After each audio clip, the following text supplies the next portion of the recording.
Alright, welcome everyone. We're finally here. This will be the final game of Season 9 playoffs, top 2, grand finals, and I'm playing against Vivian. So, Vivian's been piloted by, well, from what I know, it's a bunch of Yen or Taiwan guys. I'm not exactly sure who is on there, but I played against them last season and I lost in a pretty ugly way, so going to this game, there's a bit of a mental disadvantage there already. But I'm still gonna try my best and see what I can make out of it. So looking at this box, it's a overall quite balanced box. With some AoE with 2 tanks, Christian, Hilda, and then some AoE units, and then some assassin units, which is overall what a lot of people are running. There's an assassin burner here, Pepsi here, Cherry here, 3 assassins. Then the most notable thing here is there's this Elma here. So 3 healers with Elma, Rosen, and CC White. So yeah. And then there's a TJS here, which is getting less and less common nowadays, I would say, the TJS. And on my side, I went back and finally put Elwin Helena back into my box. Because I think I saw previous games, the player doesn't really have a high emphasis on picking a tank, so I wasn't sure what to bring, so I just put Elwin and Helena back in with 2 healers, Hilda, my standard aggro box, but with the horses inside this time. So first ban Lucretia, and bans my Rosen, and he first pick Hilda. So this first pick Hilda caught me a bit off guard, I would say, because like I mentioned previously, in his previous games he didn't have a high emphasis on first picking a tank, but in hindsight I guess it makes a lot of sense if you see an Elwin and a Helena in the box, because it's still good against the assassins, the anti-crit aura, and then it basically invalidates the Elwin and Helena. So it makes sense. Like, he's guaranteed to get 1 healer at least after this, so there's no harm in picking this. So here I do a bit of a weird ban. I ban Autocrato and Lana instead of the Wehttam that I usually talk about a lot. So my rationale here was that with my box and the fact that I have lost my Rosen here, so which are the units that are the hardest for me to kill behind a Hilda? And these 2 were the answers that I came up with. Autocrato, for obvious reasons. My assassins can't, most assassins in general can't touch Autocrato.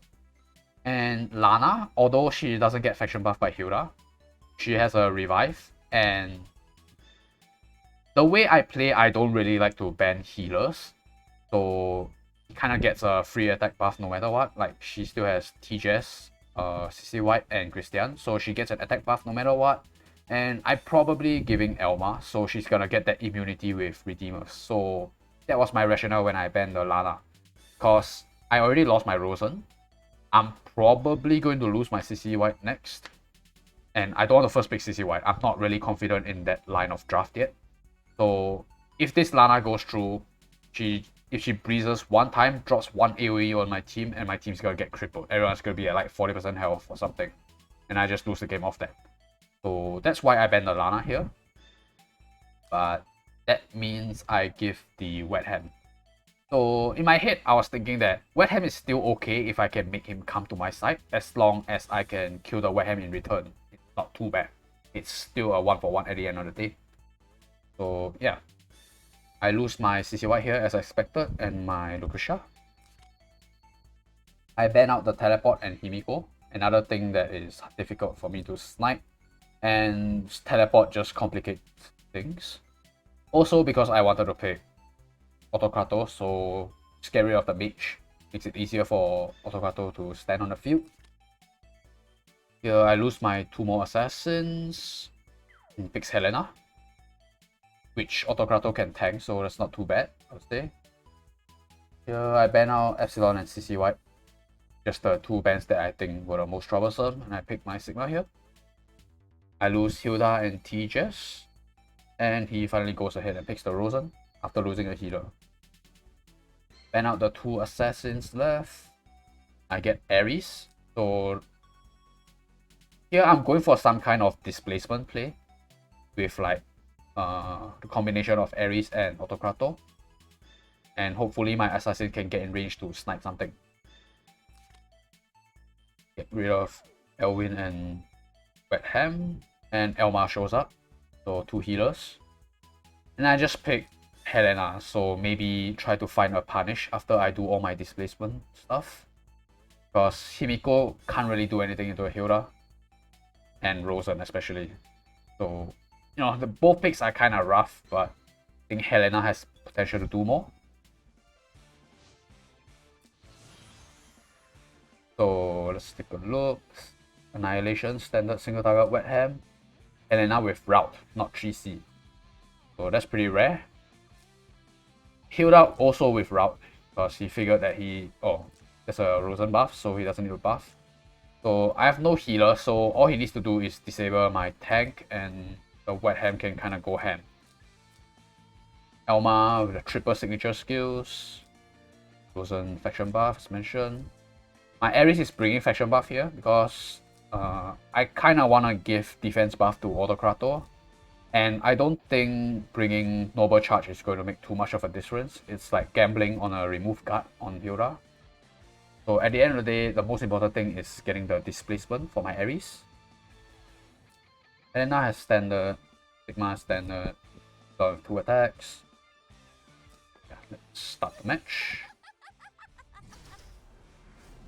Interesting thing is that my opponent brought Stone Colossus Hilda. I'm not sure what's the rationale behind that, or if there is a rationale behind that at all.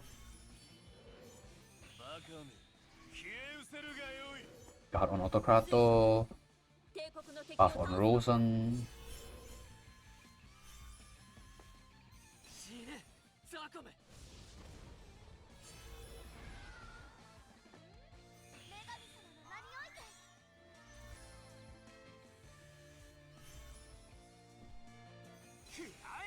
Transmigration, pretty rare skill to bring to match my opponent's route Helena, I guess.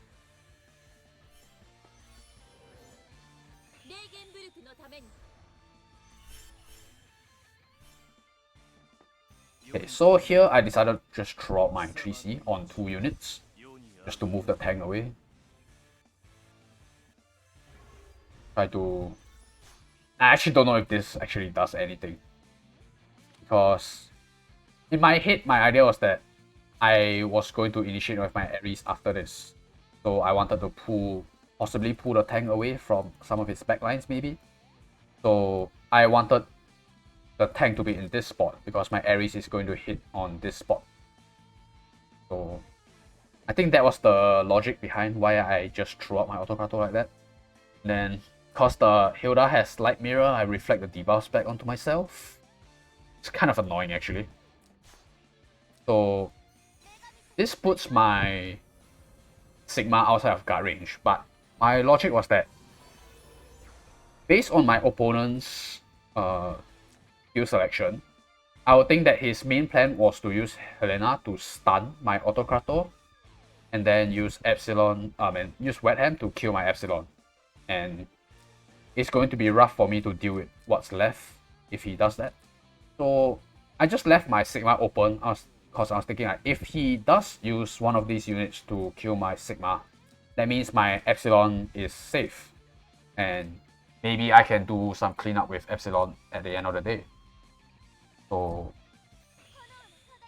the Candle gets summoned here, and she used a 3C just now.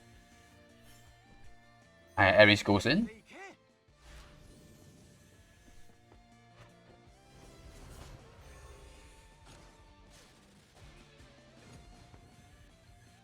Didn't lose my 3C to the Rosen faction buff, get the displacement off.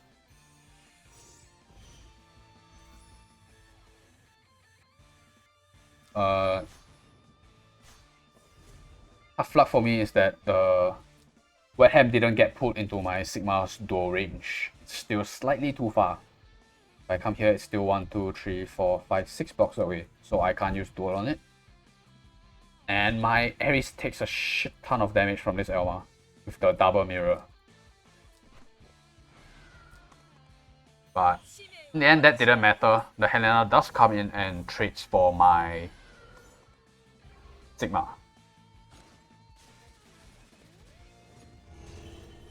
Despair procs.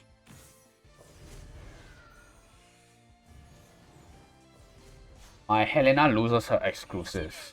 So in hindsight, I should have ran further away. But I was trying to, because it's kind of like you weigh the pros and cons, right? So you do this to try to fish for a fronting proc, which I did get. Or you try to run further away so that you can run 5 blocks for maximum damage against this Helena. So I didn't get my Fury of Tear here. And yeah. And I also didn't have exclusive. So I only moved 3 blocks. I managed to keep my attack buff. I also get like pretty much almost every single hunting proc. But it was not enough. 0% on the Helena. So that's a Fuse Batman. So Wehttam comes in, and at this point, Autocrato is like low health. So Werewolf's Annihilation is able to kill that. And here we're gonna notice something a little off here. That there's a bunch of kills happening here. But my Epsilon has 0 Bloodthirst stacks. So if you watch my top 16 game, I mentioned something about the matchup between Wehttam and Epsilon. So there's a difference between player 1 and player 2. I'll make a standalone video on this next time. But basically what happens here is that if the Wehttam is on player 1 and the Epsilon is on player 2, when a death occurs on player 2, the Wehttam talent procs first, the Despair. So the Despair gets onto Epsilon, which has a passive block effect. So the Despair effect procs first, which means I get passive blocked, and then I don't get the Bloodthirst stack from the dead unit. And then after that, the dead unit procs my Epsilon's exclusive, which dispels the Despair debuff. Why you see here, there's no Despair debuff after the allied death. So problem is that I don't have any Bloodthirst stacks. The 0 stack Epsilon now. And I quite barely missed the kill with just one enemy unit near his sword. I've tried this in other games and I managed to kill, but I probably at least had like 1 or 2 Bloodthirst stacks. And maybe their Wehttam was also less bulkier compared to this Wehttam. So I failed that kill. Then Elma just like recall the Wehttam back into tank's guard range. He clocked Annihilation, and that's basically game over. One miskill, 2 miskill, and that's over. So in hindsight, I think, you know, in the draft it's like, oh, I gave Wehttam. That's probably a bad idea. Probably should have tried to give the Lana instead. But I think this game was actually pretty close in terms of, like, if I managed to get this kill and also this Wehttam kill, I think Epsilon can solo the rest of his healers. So even though this was a 2-turn done game, I think it was still pretty close. But yeah, moving on to the next one.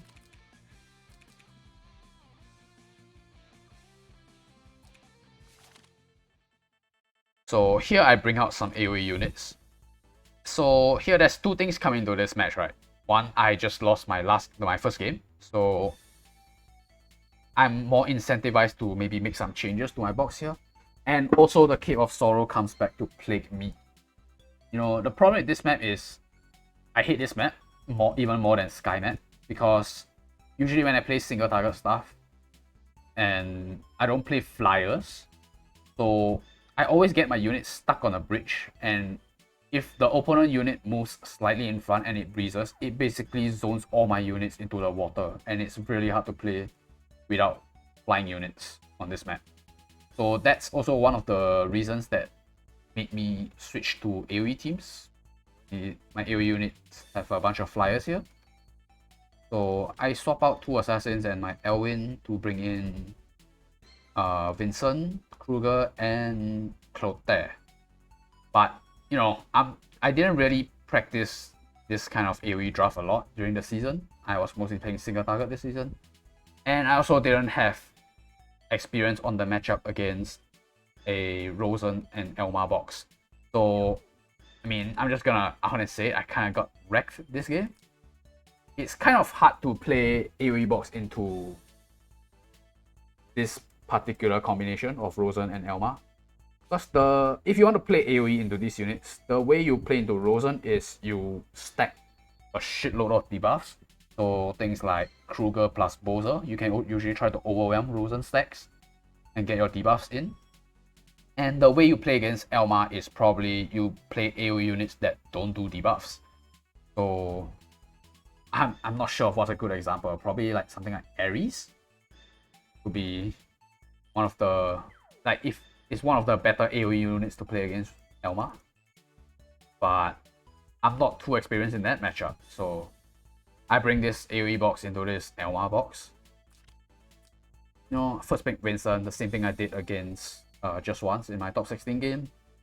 Judge Talisman AoE unit. With my Wehttam and Lucretia here, nothing strange. Ban out Wehttam because Wehttam is Wehttam, a lot of threat range, and Autocrato is going to reduce my AoE damage when I go in.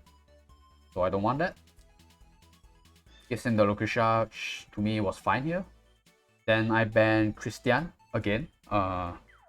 Christian can put the shield on female allies to reduce their AoE damage taken. Don't want that.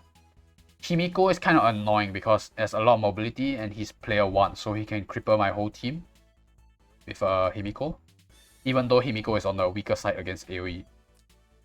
Get my Ares here. So, but because of those bans, I end up leaking the Helena. Like, yeah, there's not much I could have done. I think it's the lesser evil here. Lose my Helena and my Cherry. Pick CC White for the mass attack and the Lancer tank here. Lose my teleport and my actual tank. Yes, the second healer against AoE. That's a pretty bad sign. Get Himiko here. Gets Lana in the last pick. And I last pick Clotaire. So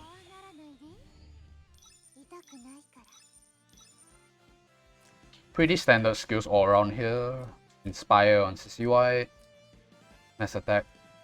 Haven't sanctioned Lucretia. My guys are just all the AoE skills with Seal. So, first move, I saw this and I'm already kind of mentally done because I'm player 2. So, first move, Lana comes here. I haven't sanctioned here and it reaches pretty much until this side. So, like, I either try to hang back and get zoned by the water again, or I just try to tough it out.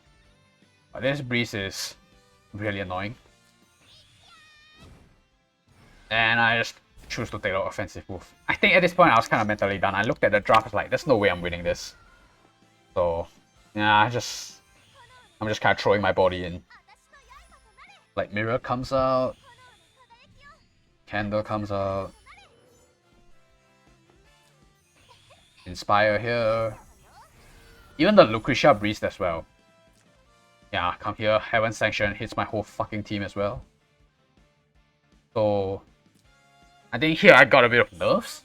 Use mass attack, I summon the Lancer tank. But the problem is I casted Lance Phalanx here.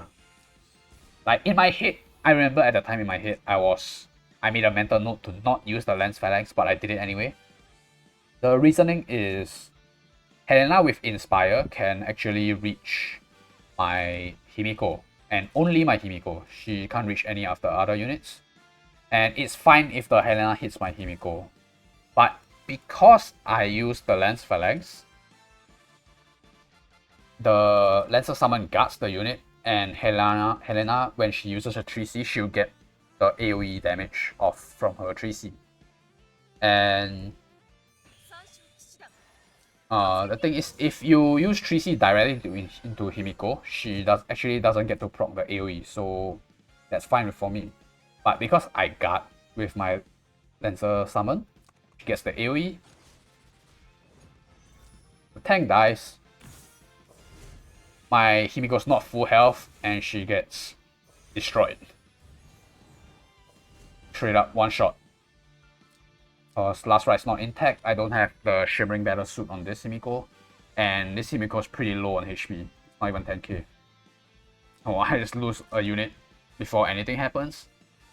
And I try to do something with Wehttam here. Let's check out this damage.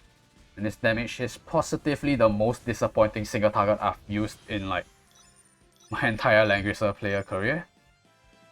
Like, I don't know. This thing is a 1.8 times damage kill with Lancer troops into a full cavalry unit. I know it's based off my attack, which is only 1.3k, but it's a 1.8 times attack, so I have no clue why that shit did so little. But it is what it is. So Helena just runs all the way back home. And I just throw in my Vincent, and just see how much damage I can actually do with this. So the Light Mirror actually bounces the detect debuff back onto my Vincent, so he immediately dies. Because I thought the way it worked was that I would get the immunity from my 3C before the detect debuff gets reflected back onto me. Because where is it? Yeah, after using this skill, dispel all debuff and grant self-immunity for 1 turn. I thought this thing procs before the debuff bounces to me, but well, turns out it doesn't. So Vincent just straight up dies on the spot. So yeah, you can see why this AoE team is pretty unplayable into Elma. Like, this CC White can not exist here and I will still got wrecked by this Elma.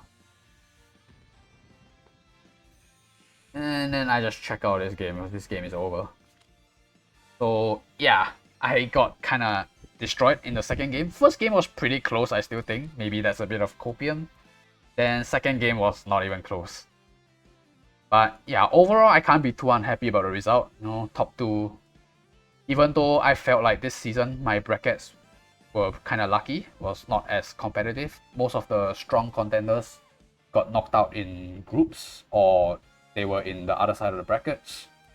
So yeah, overall I think I still did okay considering, you know, I lost to the Chinese pilots. I don't know. I think they are my kryptonite. I don't know what I can do in order to beat them. Maybe I just have to get better. But yeah, so that's going to round out the season 9 of this playoffs. And thank you for everyone that has been watching throughout this series. And I'll continue to be making my regular ladder videos throughout the next season. And well, I'll see you when that happens.